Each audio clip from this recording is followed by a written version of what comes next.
Hi guys, welcome back to Dimitra's Dishes. So today I'm going to teach you how to make ladokouloura, which are also known as olive oil cookies. They're healthy, they're vegan, and they are delicious. They're the perfect cookie that little ones can dunk in milk and you can dunk in your coffee or in your tea. Tea is definitely my thing, but anyway, eat them however you like.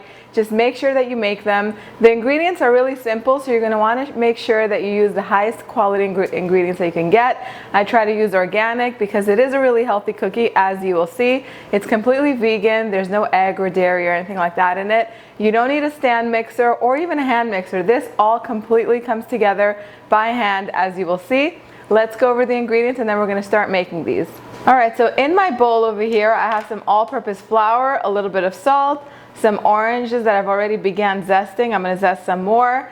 And then we have some baking soda and baking powder. I have some sesame seeds. If you don't have sesame seeds or you don't like them, leave them out, or you can substitute finely chopped walnuts.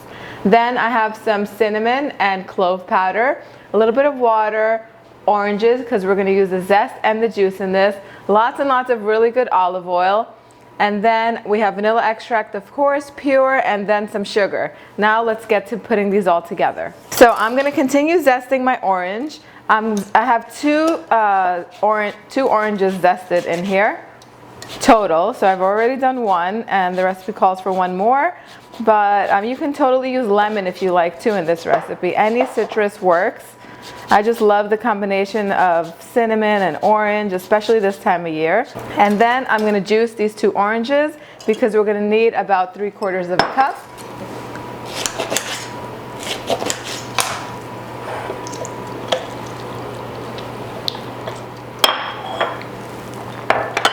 So before I use my whisk in my wet ingredients, I'm going to go ahead and whisk all of my dry ingredients together.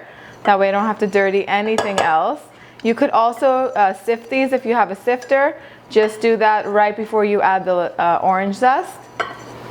And then you won't have to wash one more thing. I'll set this aside. I'm going to add my clove powder and my cinnamon to my sugar.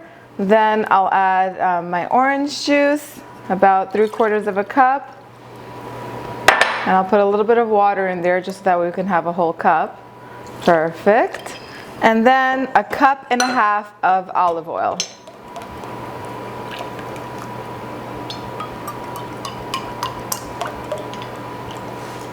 I'm just going to whisk all these ingredients together, my wet ingredients, just to combine.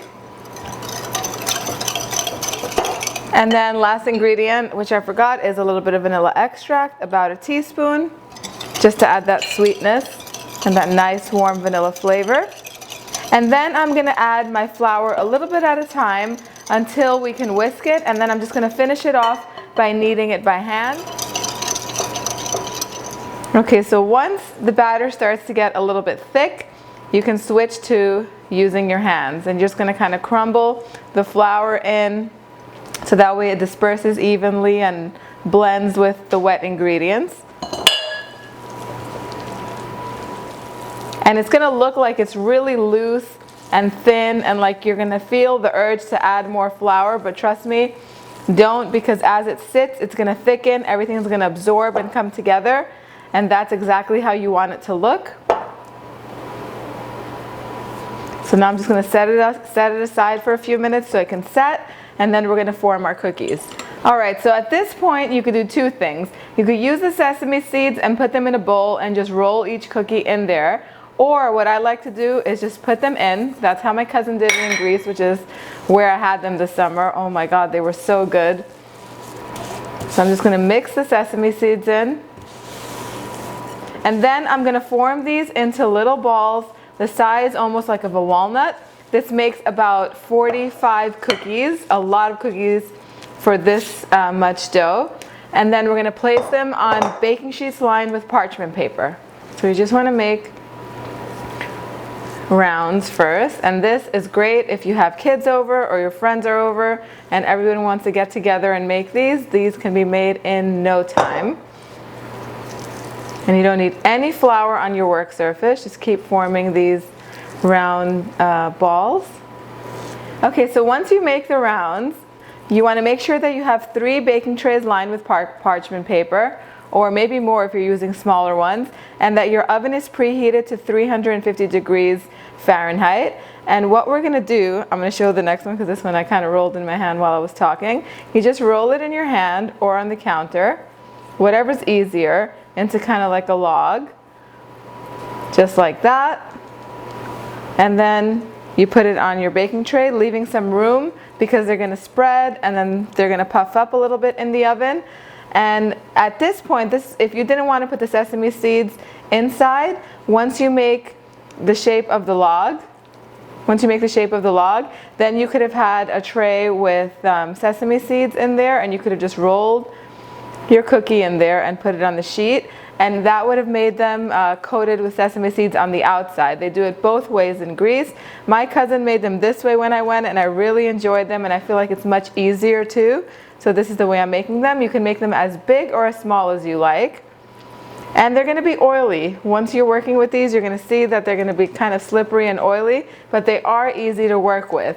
If you find that it's a little bit too oily, you can slightly flour your hands while you're doing this if you wanted to, but this is fine for me. I'm gonna keep forming these cookies and rolling them out and putting them in my baking tray, and when they're done, we're gonna pop them in the oven and bake them. Okay, so I'm done forming my cookies, and as you can see, this made 3 really nice full trays. It makes well over 40 to 45 cookies. You want to make sure that your oven is preheated to 350 degrees. We're going to bake these for about 15 to 20 minutes or until they're golden all around the edges. I'm going to show you what they look like when they come out. Before they go in, I just want to talk about the olive oil that I used. Anytime I'm baking or cooking with olive oil, I never use the really expensive cold pressed extra virgin olive oil that's mostly used for salad and eating uncooked. I get the more inexpensive, they're even lighter in shade, you can tell. They're not as green as a really, really good olive oil. They're lighter in flavor too, so you're not gonna get a really olivey taste in this. After all, this is a dessert, so you wanna use a very light oil. If you don't have olive oil, you can go ahead and use a high quality vegetable oil and make these. They'll come out just as good. But try with the olive oil and you'll see that they'll be very delicious. I'm going to pop these in and bake them. I'm also going to rotate my trays halfway through cooking so that way they all cook really nice and evenly, which really all that means is I'm going to move the bottom tray to the top rack and the top tray to the bottom rack so they cook really evenly. And I'll show you what they look like as soon as they're ready. Alright, so my cookies came out the oven. I still have 1 tray in there that's baking. It took them about 20 minutes or so to cook. It just depends. You want them to be nice and golden brown around the edges and not too pale in the center. Once they come out, if you have a cooling rack, go ahead and put them on one. If you don't have one, that's fine. Let them cool on the baking trays. When you cool cookies on a cooling rack, they stay more crisp, but they'll be delicious either way. Now I had so many of these in Greece this past summer. My cousin made them and they were so delicious that before I left I asked her for the recipe. And when I came back, she gave me her mom's recipe. And if you've ever had a mom's or grandma's recipe, nothing is weighed or measured properly. It's like a glass of this, a packet of that. So it took me many, many tries to get this recipe right. And then I finally got it right, because a glass of this or a packet of that, what do you mean a packet? What do you mean a glass? Anyway, they're so delicious. One thing about making cookies, once you put them away, if they break or anything like that and you don't eat them, you can save them. You can actually puree them in a food processor and save them for making trifles. You can save them for making cheesecake crusts. Never let a cookie go to waste, I'm telling you. These are still nice and hot. I have my nice hot cup of tea ready to taste them. The house smells so nice. It smells like fall. You have the smell of cinnamon and the cloves. It's just fantastic. And the best thing about it, they're pretty healthy.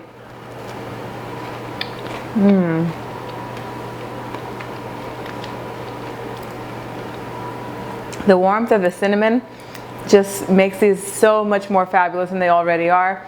All the flavors go together to make this delicious cookie. Make sure you give it a try. I'm going to put the recipe in the description box down below. As always, it takes you straight to the website, www.dimitrasdishes.com. Let me know what you think in the comment section down below. Did you use walnuts? Did you use sesame seeds? Did you make them plain? How are you going to make them, or how did you make them? Let me know. I love to see your pictures, so if you can follow me on Instagram and Facebook, it's much easier to share pictures on there than it is over here. Plus, you get to see a lot of behind the scenes stuff on there. So subscribe if you haven't, and I will see you guys next time. Bye, everyone.